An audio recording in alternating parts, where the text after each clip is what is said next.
말이 안 나요. 자, 여러분께서 제가 살아온 인생을 이 점수로 평가해 주시는 것 같아서 정말 감사합니다.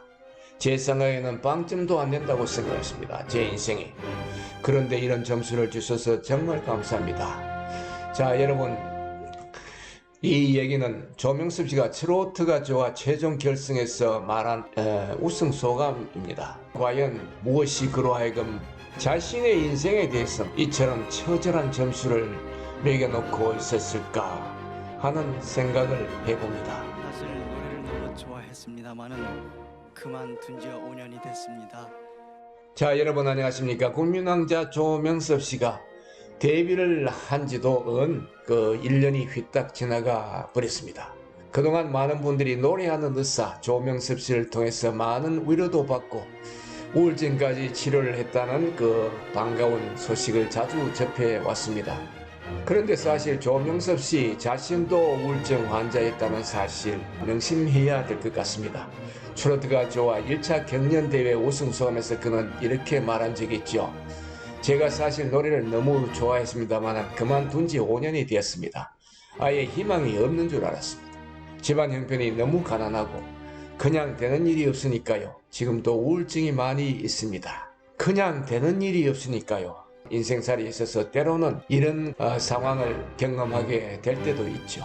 아무튼 조명섭 씨의 지난날을 되새겨 보니까 참 가슴이 먹먹해옴을 느껴봅니다. 한편으로는 조명섭 씨를 통해서 인간 승리를 엿보게도 되는 것 같습니다.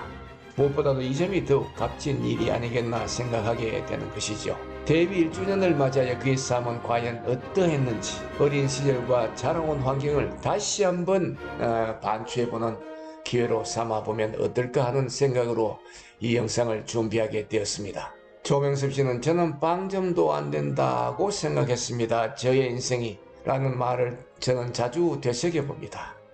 인간은 자라온 환경에 따라서 그게 두 가지로 분류할 수가 있을 것 같습니다.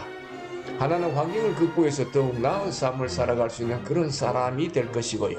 또 다른 하나는 환경에 굴복하여 삶이 부정적으로 흘러가게 되는 그런 사람이 아닐까요? 여러분 모두가 다 아시다시피 조명섭 씨는 어린 시절을 무척 힘들게 보냈었죠. 언제라고 분명히 정보는 아직 없지만 아버지가 일찍 세상을 떠나시고 3살 된 어린 조명섭은 외할머니 댁에 맡겨져 9살까지 외할머니와 함께 지내게 되었습니다. 농촌에서 농사를 지으며 사시는 외할머니는 조명섭 아기를 데리고 밭에 나가서 씨도 뿌리고 잡초를 뽑기도 하면서 생활했다고 하죠. 아주 낭만적인 그러한 그 한 장면을 연상케도 할 수 있겠습니다만 촌일이라고 하는 것은 그야말로 눈코 뜰 새 없이 바쁜 그러한 생활의 연속이죠. 할머니는 들판에 나가서 들어 천동산 박달재 같은 한 맺힌 옛 노래를 흥얼거리기도 했다고 하는데 이 또한 명섭 아기에게 많은 영향을 미쳤으리라 생각되어집니다. 할머니와 함께 지내고 있던 어린 명섭은 7살 때부터 9살까지 선천성 하체장애 대수술을 4번이나 받았다고 합니다. 꼼짝하지 못하고 누워서 지내야만 하는 그러한 2년이었습니다. 한창 또래의 친구들과 뛰놀아야 할 시기에 그 2년이란 세월은 참으로 길고 또한 가혹하지 않았을까 이런 생각이 저절로 듭니다. 가만히 누워 있어야만 하는 것도 물론 그러했지만 4번의 수술은 또 얼마나 많은 고통을 주었을까요? 어린 명섭 군에게 주어진 그 하체장애 대수술 한 번도 아닌 4번까지 받아가면서 고통을 인내해야 하는 그때 또래의 다른 친구들 생각하면서 나도 친구들과 함께 공도 차고 마음껏 뛰놀고 싶다.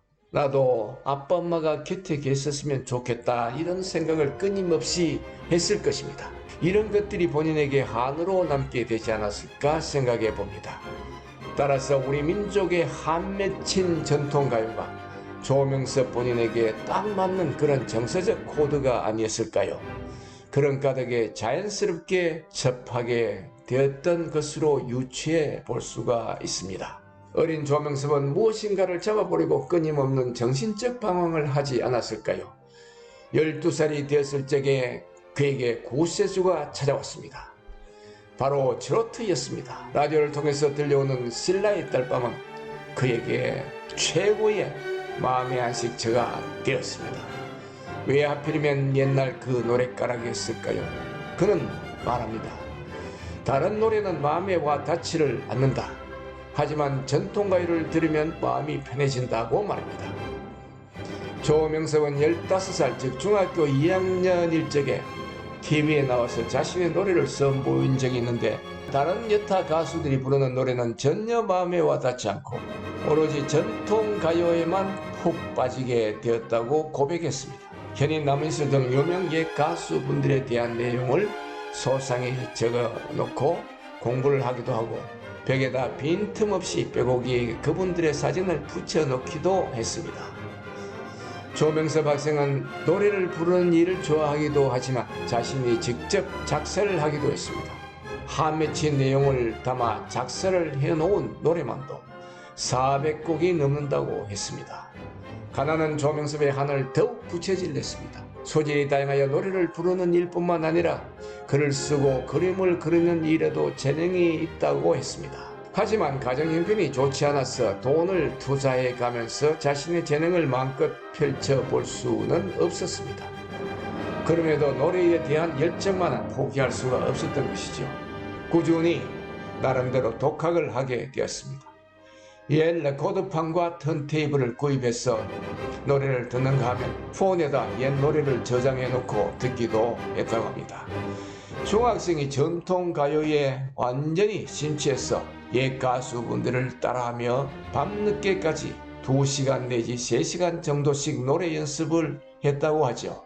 드디어 동네에서는 노래 신동으로 알려져 마을 노인복지센터에 초청까지 돼서 노래를 부르기도 했습니다. 어머니에 의하면 아들은 머리 스타일까지 8대2 가르마를 하는가 하면 한복까지 사달라고 했다고 합니다. 무엇보다도 어머니는 아들이 학교에서 친구들과 잘 어울리지 못함을 상당히 염려했다고 합니다. 하지만 명섭군은 친구들만의 세계가 있고 저만의 세계가 있으니까 각자가 다른 길로 라고 말했죠. 고등학생이 된 명섭 씨는 생활 전신에 뛰어들어야만 했습니다. 조부모와 어머니 그리고 여동생을 부양해야만 한다는 책임감을 갖고 있었던 것이죠. 그러니까 가장이었던 셈입니다. 급기야 고생으로 말미암아서 우울증이 왔고 그 증세는 오랫동안 지속되었다고 합니다. 초등학교 5학년 때부터 심각한 스트레스로 말미암아가지고 그 성장까지 멈추게 되었습니다. 그래서 키가 작은 편이라고 하는데요. 2020년 2월 현재 그의 키는 160cm이고 몸무게는 53kg이라고 합니다. 여러분, 조명섭 씨가 어릴 적에 좋아했던 그런 음식이 무엇인지 아십니까? 순대국밥이라고 합니다. 그런데 말이죠. 위장이 또 약해서 소화가 잘 되지 않는 바람에 잘 먹지를 못했다고 합니다. 소화가 잘 되는 음식을 찾다 보니까 죽을 먹게 되고 죽 중에서도 나중에는 팥죽을 즐기게 되었다고 합니다. 또한 몸이 약해서 보약을 먹다 보니까 한약을 또 좋아한다고 합니다. 생활고에 허덕이던 까닭에 음악 공부를 비롯한 하고 싶은 공부를 제대로 할 수도 없었다고 고백한 적도 있었죠. 1년 전 그러니까 2019년 말 최종 결선 상금 2천만 원은 자신이 군에 입대한 후에 남아있는 가족들의 생계비로 쓸 돈이라고 했습니다. 다행히 그는 소속사와 계약이 체결되어 소속사의 도움으로 2019년 12월 17일 예정이었던 군 입대를 연기할 수가 있었습니다. 숭실사이버대학교에 입학도 했었죠. 소속사는 엔터피스학과를 권했지만 글쓰기에 관심이 많은 그 명섭 씨는 방송문예 창작학과를 택하게 되었습니다. 글쓰기를 좋아해서 매일 3, 4편씩 쓴다고도 합니다. 현재까지 만든 작사와 시 그리고 소설까지 합치면 무려 2,000개나 된다고 하니 놀라지 않을 수가 없습니다. 그의 글 또한 가슴에 응어려진 한과 그 맥을 같이 하게 되지 않을까요? 아무튼 그런 생각을 해보며 앞으로 대걸작을 기대합니다. 하늘은 스스로 땀을 흘리는 자를 버리는 법이 없나 봅니다. 오랫동안 품어온 꿈을 갖고 TV에 출연하여 추로신동이란 별명을 갖고 혜성처럼 시청자 앞에 서게 되었습니다.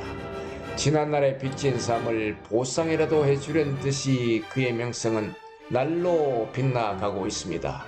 오늘날 조명섭 씨는 한국의 신화출화 전통가요 지킴이 인간 추궁기 노래하는 의사 천상의 목소리 등으로 불려지고 있죠. 일부는 그를 현인 남인수 모창 가수라고 칭하기도 하지만 조명섭 씨는 이를 별로 좋아하지 않는 것 같습니다. 자신은 여러 장르를 넘나들 수 있는 그런 가수라는 사실을 여러분들에게 보여드리고 싶다고 한 말을 몇 번이나 한 적이 있죠. 흔히 생활이 각박해지면 정서생활도 덩달아서 메마르게 일수이죠. 그런데 조명섭 씨의 경우는 오히려 그 반대가 아닌가 생각해 봅니다.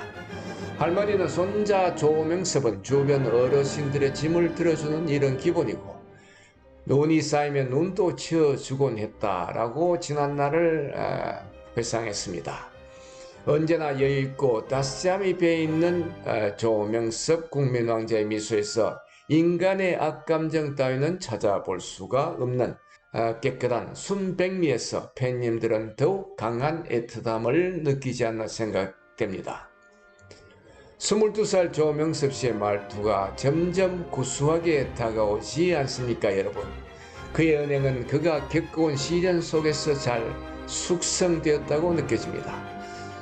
한국의 전통 가요는 50곡 정도, 팝송과 샹송도 50곡 정도를 즉석에서 바로 부를 수 있다고 합니다. 지난해에는 꽃피고 새가 울면과 강원도 아가씨, 올해는 백일홍과 계절이 오면 앨범을 발표하여 대단한 호응을 얻고 있습니다. 힘든 삶의 터널을 지나 이제는 조명섭 국민 왕자님에게 하늘의 뜻인 큰 보상이 내려질 때가 된 것 같습니다. 정처 없이 떠돌다가 그때는 돌아가리라. 꽃피고 새가 울면, 이 노래 가사처럼 이제는 꽃피고 새가 언제나 울어주는, 언제나 웃어주는 값진 삶의 보상이 내려질 수 있기를 조명섭 씨를 사랑하는 모든 팬님들과 더불어 간절한 마음 모아 기원해 봅니다. 여러분 감사합니다. 알아몰라 TV 배진용이었습니다.